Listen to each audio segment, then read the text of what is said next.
y'all, it's me. I'm gonna continue reading from my book, The 1900s. Here we go. A need for corporate and labor reform. Of all the problems facing American society at the turn of the century, one engaged a greater diversity of reformers and elicited more, and more controversial, solicited than any other. The regulation of giant corporations, which became a third major theme of progressivism. The problem of economic power and its abuse offered a dilemma for progressives. Four broad solutions were available, but of these two were extremes which had limited support. Letting business work out its own destiny under a policy of laissez-faire, I think that's how you say the first part, or adopting a socialist program of public ownership. At the municipal level, however, the socialist alternative was rather widely adopted in public utilities and transportation, so-called gas and water socialism, but otherwise was not seriously considered as a general policy. The other choices were either to adopt a policy of trust busting in the belief that restoring old-fashioned competition would best prevent economic abuses, or to accept big business in the belief that it brought economies of scale, but to regulate it to prevent abuses. Efforts to restore the competition of small firms proved unworkable, partly because breaking up large combinations was complex and difficult. The trend over the years was toward regulation of big business. To some extent, regulation and stabilization won acceptance among businessmen who, whatever respect they paid to competition in the abstract, preferred not to face it in person.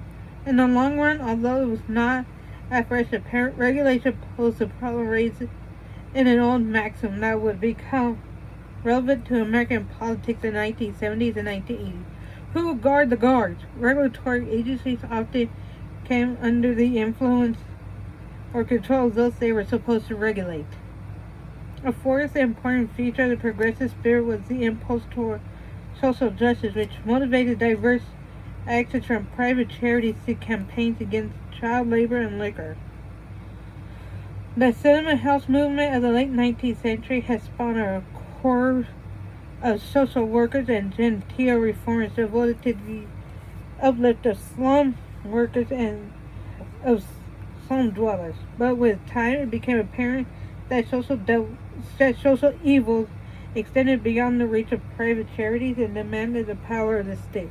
Progressives found that old codes of private ethics and accountability scarcely applied to complex industrial order.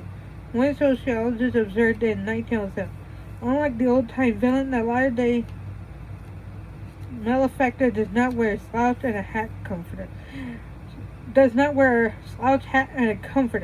Breathe forth curses and an odor of gin, go about his nefarious work with clenched teeth and an evil scowl.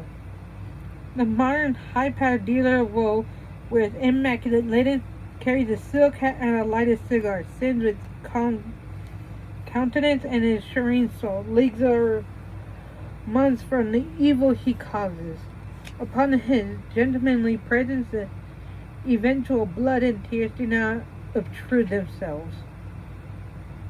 Labor legislation was perhaps the most significant reform to emerge from the drive for social justice.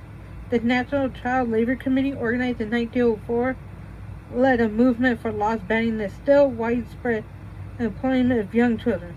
Through publicity, the organization of state and local committees, and a telling documentation of the evils of child labor by the photographer Louis W. Hine, the committee within 10 years brought about legislation in most states banning the labor of underage children. The minimum age varied from 12 to 16, and limiting the working hours of older children. Closely linked with the child labor reform movement was a concerted effort to regulate the hours of work for women. Spearheaded by Florence Kelley, the head of the National Consumers League, this progressive crusade promoted the passage of state laws to ameliorate the distinctive hardships that long working hours imposed on women who were wives and mothers. Many states also outlawed night work and labor in dangerous occupations for both women and children, but numerous exemptions and inadequate enforcement often virtually nullify the laws. The Supreme Court pursued a curiously erratic course in ruling on state labor laws. It upheld a Utah law limiting the working day in mining and smelting to 8 hours as a proper exercise for the state police power to protect the health and safety of workers. The court even referred to the unequal bargaining power of workers and employers as a justification for state action.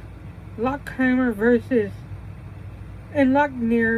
New York, 1905, however, the court voided a 10-hour day because it violated workers' liberty of contract to accept any terms they chose. Justice Oliver Wendell Holmes Jr. dissented sharply. The 14th Amendment does not enact Mr. Herbert Spencer's social statistics. He said, meaning it did not enact Spencer's exist fair dogmas. Then in 1908, the High Court upheld a 10-hour law for women largely on the basis of sociological data which Louis D. Brandeis presented regarding the effects of long hours on the health and morals of women. One of the most important advances along these lines was a series of workmen's compensation laws enacted after Maryland led the way in 1902. Accidents insurance system replaced the old common law principle that an improved employer intelligence, a constantly capricious procedure from which the worker was likely to win nothing, or as often happened, excessive awards from overly sympathetic juries. Please rate, comment, and subscribe down below. And if you're on TikTok, please follow and like my videos. And I am about to have a new Patreon page. I'll tell you my username if you comment down below, okay? And please buy something from my eBay or Mercari, okay? Bye.